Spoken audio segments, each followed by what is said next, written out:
Hello, everyone, and welcome to another mini sky tonight. So, in honor of Father's Day, I wanted to show you guys some of the constellations and planets and things that you can take your father out and go look up at the stars with. I know as the summer has approached us and we're all stuck at home, hopefully some things are starting to open up, but I know for many things, a lot of things have been canceled. So here's something you can do with your father just to go out and about, look up at the stars. So let's look at some of the deep sky objects as well as some of the planets and constellations that you can see. So I'm using the program called Stellarium. It's a free planetarium program, and I'll leave a link in the description how you can download it for your own computer. In fact, if I recall correctly, they also have an app version as well that you can download to help you be able to navigate the sky wherever you are. So here we are in the program Stellarium, looking towards the west just shortly after sunset. Just even close after sunset, you can start to see a couple of little stars peek out. But there's one in particular that is incredibly bright. In fact, two of them will be kind of a little brighter than the rest of them. This one in particular right here, this is actually the planet Venus. So in the early evening sky, you can see the planet Venus. In fact, let's take an up close and personal view of this planet.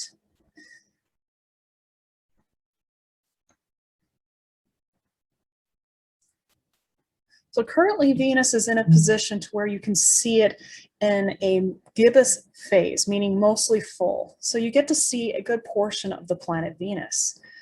Venus is often referred to as our sister planet because she's just slightly smaller than Earth and has a rocky surface and has a beautiful thick atmosphere. But that's all we have in common. Venus is actually a very hellish planet. And what I mean by that is that the temperature there is incredibly high. It's over 900 degrees Fahrenheit on the surface. The two landers that landed on Mars, Venera 7 and 9, didn't make it very long after they landed because of just the extreme conditions on Venus. The atmospheric pressure there is 90 times that of Earth's. It would literally feel like you were a mile underneath the ocean kind of pressure. The temperature is over 900 degrees Fahrenheit, so it's hot enough to melt lead. And to make matters worse, the atmosphere is incredibly toxic for humans to breathe. It has carbon dioxide, carbon monoxide, plus a bunch of other gases which are very nasty to breathe. So it's not a safe place to visit. So hence why, in order to be able to understand the landscape of Venus, we've had to use the technique known as radar to be able to pierce through the clouds and take a look at the surface. There are a couple of spacecraft that are there right now hoping to be able to understand the climate of Venus. Like, does it vary in temperature, and why is it the temperatures are indeed so high?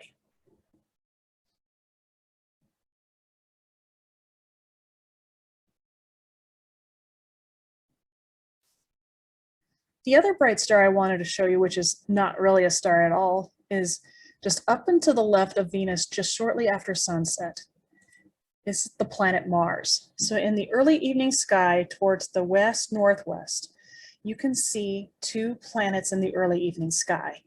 And if you have a pair of binoculars or small telescope, you can zoom in on these planets to see a couple of unique features. They'll look like kind of bright orbs in the sky, but you can definitely tell that they're not stars compared to, you can see these disks in the sky. So they are indeed planets. So let's take an up close and personal view of Mars.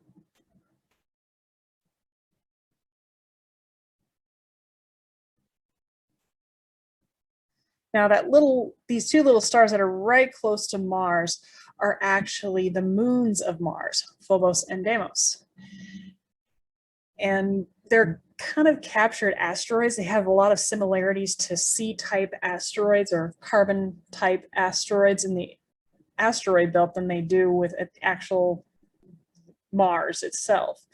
Unlike our moon, which astronomers believe that the moon was once a part of the Earth and it has kind of similar structure and composition to that of the Earth, these two moons have nothing in common. So it's thought that these moons were technically captured, but there's something odd about these two moons is because usually if it's a captured asteroid, it kind of has an elliptical orbit.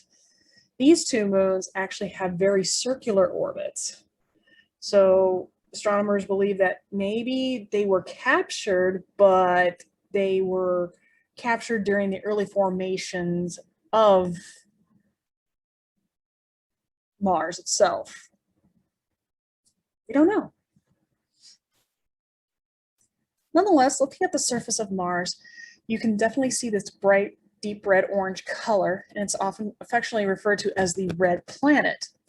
And the reason being is because the soil on Mars is rich in iron. And since we've discovered water on Mars and it has a bit of an atmosphere, the iron has oxidized or rusted. So that's why it has that deep red orange color. It's mostly rust covering the surface of the planet. And it's relatively cold. The average temperature on Mars is negative 20 degrees below zero. It's pretty frigid on Mars. So if we're going to send astronauts someday to be able to visit Mars, we're going to need to have special types of suits to keep the astronauts warm.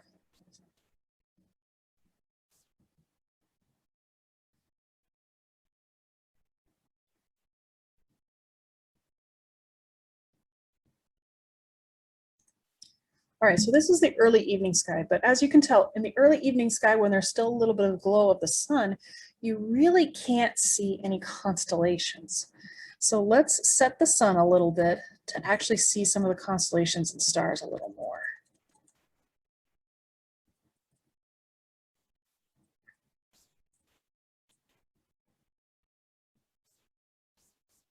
Nonetheless, so here's Venus, and as you can kind of tell a little better, there's that bright star of Mars. So you kind of can see its red-orange color even in the sky. But currently right now on Father's Day, if you look to the left a little bit with a pair of binoculars or a small telescope, is a really unique object hidden right here. It's not that designation. I just happened to click on one of the stars. But in this unique little area is a cluster. It's known as an open cluster.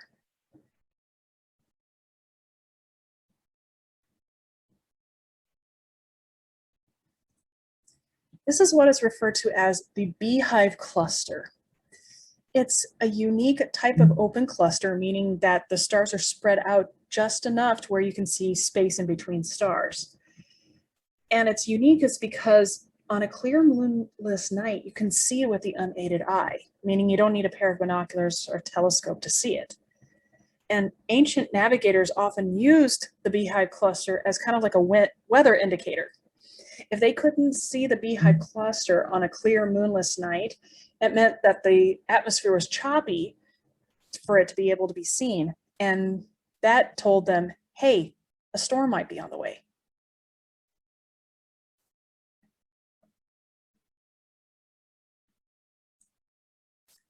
Well, let's look for a couple of different constellations. Over here towards the western horizon, you kind of see this backwards question mark in the sky. This is a part of the constellation Leo, the lion. And the bright star at the bottom of the question mark is the star called Regulus. It's referred to as the king star. And it kind of makes sense. You got the king of the beasts there, so you get the king star. Now, some people say they can see a lion, because you kind of can see a lion if it was like in the Sphinx pose. Like here's the curl of his mane and here's his body and he's got his paws hanging out here. I've had a couple of different people call it by different asterisms or nicknames. One particular friend of mine has called it the cobra because he says he sees a kind of like a snake that's twirled around on itself, and here's the part of the cobra. I had a student of mine, since I do teach astronomy, they said they see a mouse. So like here's the head and the nose and the body and little tail, and just imagine a pair of ears up here. That's the great thing about asterisms. Asterisms, you can call them whatever you want. If it makes it easier for you to remember a particular constellation in the sky and where it is, go for it. And also another great thing about asterisms too is that you can make your own constellation. If you don't see a lion or anything of that nature out of that, you can connect the stars in whatever way you wish and call it your own constellation.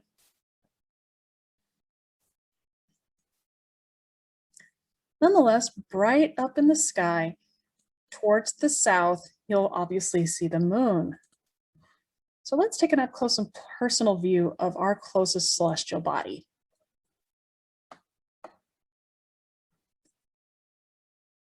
Now, right now, the moon is mostly in a waxing gibbous phase, meaning mostly full. And the best place to view the moon with a pair of binoculars or small telescope is this line right here. It's what is known as the terminator line or the daytime nighttime line. The moon experiences day and night similar to Earth, but on a different time scale. Since the moon rotates at the same rate as it goes around the Earth, we always see one side of the moon at all times. So a day on the moon is roughly 29 and a half days.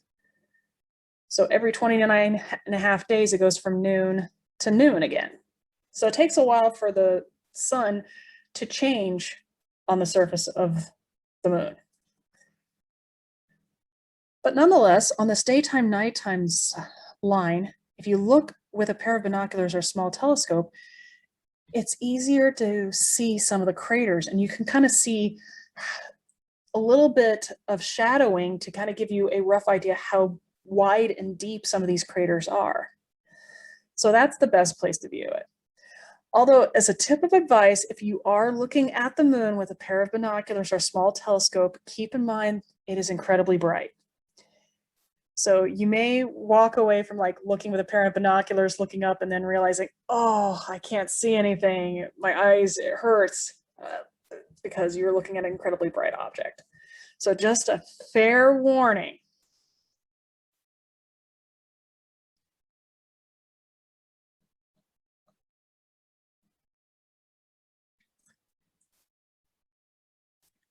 All right, let's look for a couple of different constellations. So let's look in the north here really quick. And there's this group of stars over here that many people recognize, with 4 stars that kind of form a bowl and 3 stars that form a handle. This is the famous asterism known as the Big Dipper. And I emphasize asterism because the bigger constellation is Ursa Major, the Great Bear, as you can see right here. Yeah, I don't see a bear out of that either. I like to call it the Big Dipper as well because it's easier for me to remember it. So great thing about asterisms, you can call them whatever you want if it makes it easier for you to remember. Nonetheless, notice that the Big Dipper's handle kind of makes a curve. If you follow the arc of the Big Dipper's handle, you run into this star right here. In fact, let's rotate this guy just a tad. So follow the arc of the Big Dipper's handle to this star right here. This is the bright star known as Arcturus. So the easiest way to remember how to find this star is you arc to Arcturus. Arcturus is in the constellation Bootes, the herdsman. I call it Bootes, even though it's in some translations is called Bootes. And the original naming of this constellation, one of the O's has umlauts. It's a Germanic name for the shepherd, but I apologize if I butcher the name. German was not an easy language for me to be able to pronunciate. So if I butcher it, I apologize. I am still trying to learn, but one of the O's has umlauts on it, so it gives it a ooh kind of sound. Nonetheless, over to the left of the constellation Bootes is this U-shaped constellation. It's given the nickname the smile or the necklace in the sky, but it's actually a crown. It's known as Corona Borealis, or the Northern Crown.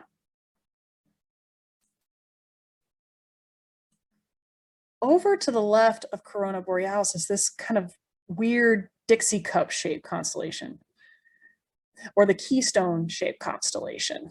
It's the constellation of Hercules, the mighty hero. So even the Disney movie Hercules character is in the sky as well.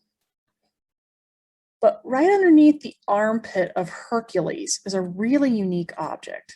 And just bear with me if I could try to click on it. It won't let me, but not a big deal. Nonetheless, right underneath the armpit, around about in here, is a really unique object. So earlier I showed you an open cluster. Now I'm going to show you its opposite, what is known as a globular cluster. So let's take a look at this globular cluster.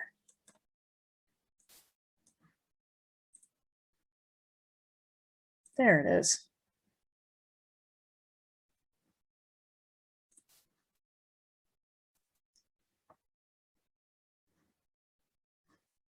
Now, can you see the difference? An open cluster is where you can see a lot of space in between the stars. This is what is known as a globular cluster, meaning like it's a big, huge glob of stars, hundreds and hundreds and hundreds of stars, all compact into a tiny little area where the average distance between the stars is about the same distance between the Earth and the sun. And they're all squeezed together in a small little area. So what is inside a globular cluster? Well, it contains some of the oldest stars because globular clusters exist outside of our galaxy. Because you have our galaxy with the beautiful arms and spirals in a disc type shape, but these globular clusters exist above and below the disc. Because during the early formations of our galaxies, when all the gas and dust was clumping together to form our galaxy, some of these clumps started to form mini galaxies. So these are some of the oldest stars around our galaxy because our galaxy constantly recycles some of these stars. Because there's enough gas and dust to produce new stars. As old stars die off, they replenish some of the nebula there and keep recycling. But in the case of globular clusters, many of these stars haven't died off. So they've existed for several billions of years. So these are some of the oldest stars around our galaxy, and they go in orbit around our galaxy. Whereas in many open clusters are clusters that exist inside the galactic arms. So that's another difference between an open cluster and globular cluster. An open cluster has enough space in between the stars, and astronomers believe that those spacings is caused by gravitational pulls from other things, allowing the space in between the stars to exist. Whereas in a globular cluster, since they existed outside of our galaxy, there wasn't a lot of gravitational pull to pull apart the stars, so they kind of did a gravitational attraction to one another. So hence why they're all clumped together in a big, huge, quote unquote, glob.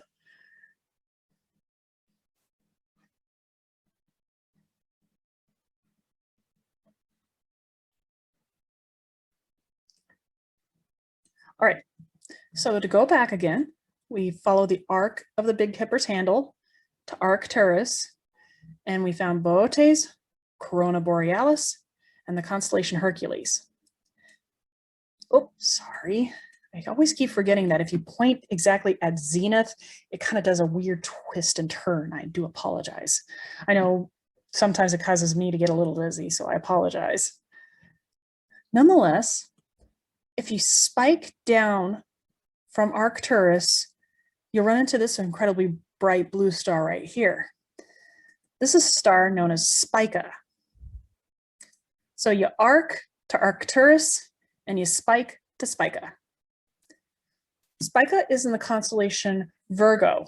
Now, yes, many people recognize her as quote unquote the Virgin, but I honestly recognize her as the virgin goddess Ceres, the goddess of harvest.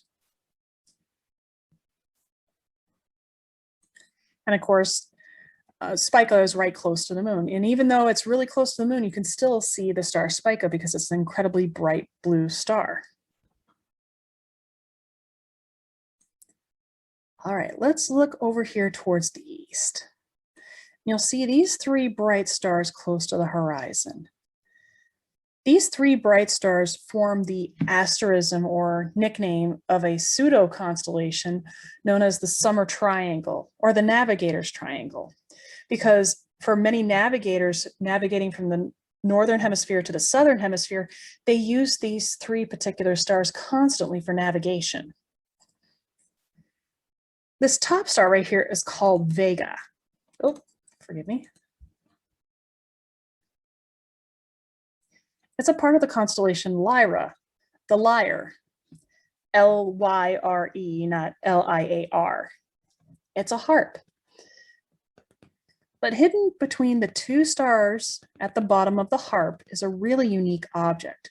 It's kind of faint, but if you have a pair of binoculars or a small telescope and you can zoom in between these two stars, you'll see a really unique object.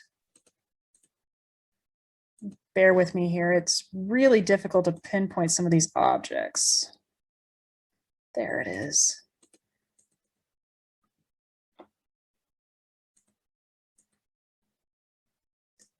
That's the object I'm looking for.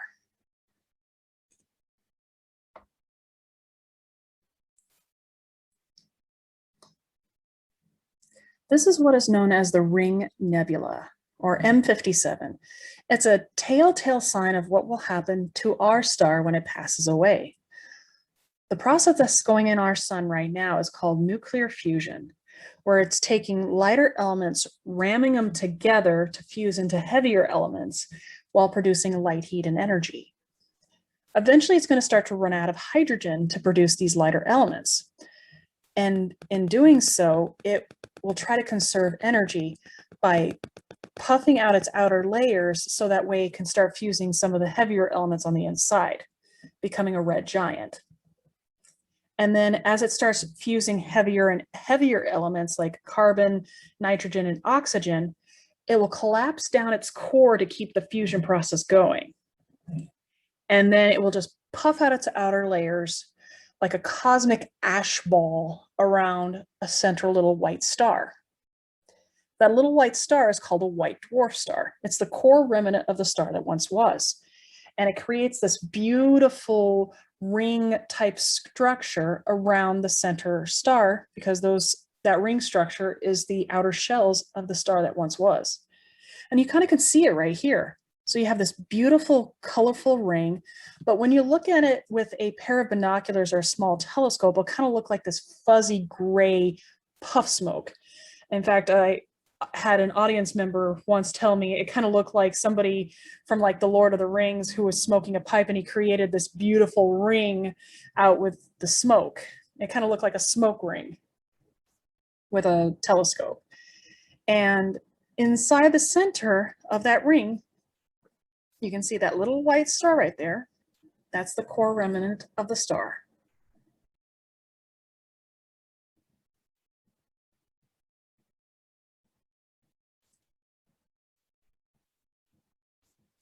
The bottom left star of the Summer Triangle or the Navigator's Triangle is called Deneb.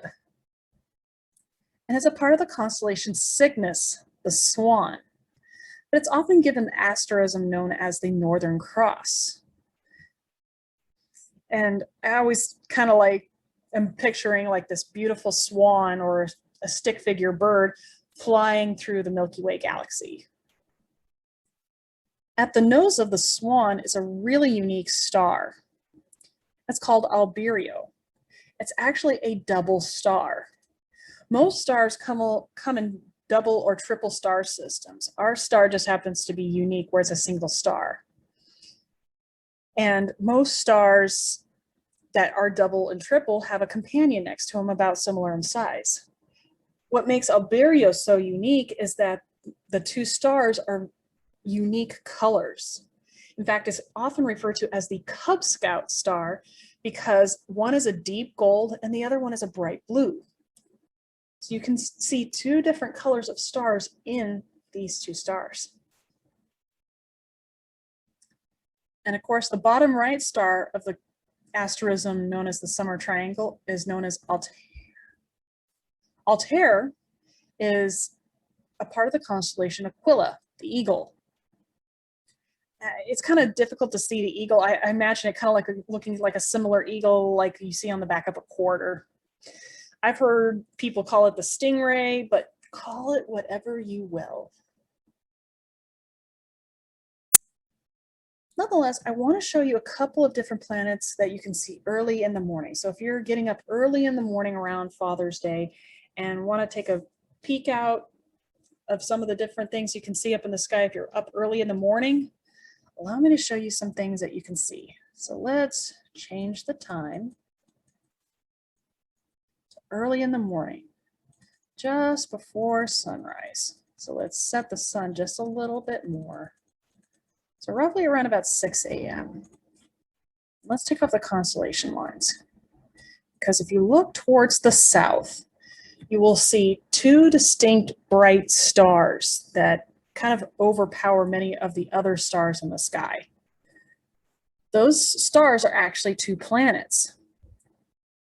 This one over to the southwest is Saturn. So let's take an up close and personal view of it. So even with a pair of binoculars or a small telescope, you can definitely see the rings of the planet. And that's why I always enjoy checking out Saturn, is because many people recognize it as soon as they see it in a pair of binoculars or a small telescope. And you might even see a couple of little stars that are hanging around there, which are some of the moons of Saturn.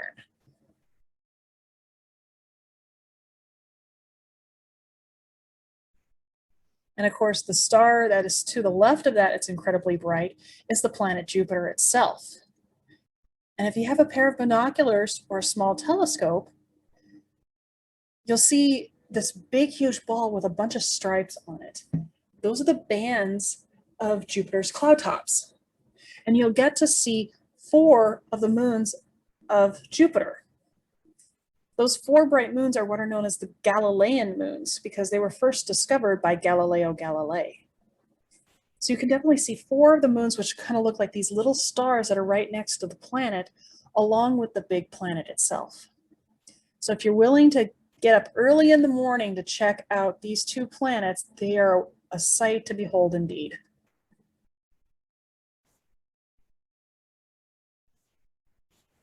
All right, so these are some of the constellations and planets and deep sky objects that you can see around Father's Time. So if you have any questions or comments, leave it down in the comments below. If there are topics you would love for me to cover over in a future video, leave it down in the comments as well. And until next time, stay safe, stay healthy, and as always, never stop learning.